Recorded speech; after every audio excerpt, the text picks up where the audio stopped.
అందరికీ నమస్కారం. జర్నలిస్ట్ మధుశేఖర్. చాలా హేయమైన చర్య, ప్రతి భారతీయుడిని కలిచివేసింది.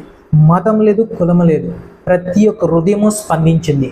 అదే ఉగ్రదాడి కాశ్మీర్లో. చాలా హేయమైన చర్యను ప్రపంచమంతా అలాగే ప్రతి భారతీయుడు ఖండించాడు. ఈరోజు లక్ష్మీ గణపతి ఆటో యూనియన్ కేసిన్గూరుపాలెం వాళ్ళు శాంతి కొవ్వొత్తి ర్యాలీ నిర్వహించారు.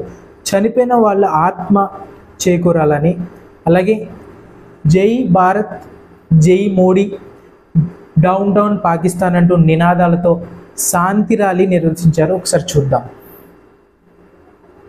చాలా హేయమైన దాడి జరిగింది. ఉగ్రవాదులు కాశ్మీర్లో మన భారతీయుల్ని మట్టుపెట్టారు, తెలుసు కదా.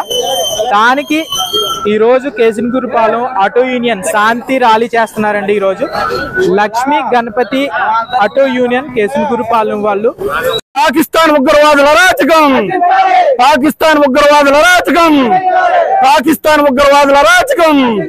జై భారత్, జై భారత్, జై భారత్. పాకిస్తాన్ ఉగ్రవాదుల అరాచకం, పాకిస్తాన్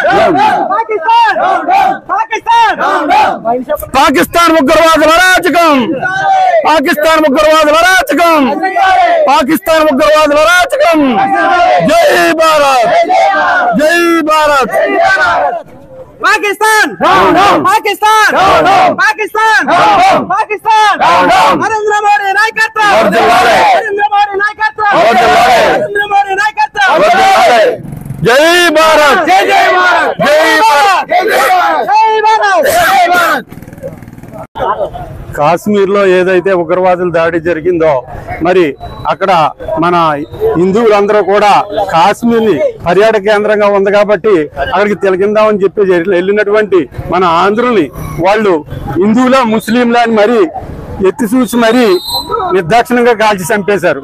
మరి ఆ కారణంగా శాంతి నిరసన తెలియజేసుకుంటూ మేము ఈ కొవ్వొత్తులతో ర్యాలీ నిర్వహిస్తున్నాం.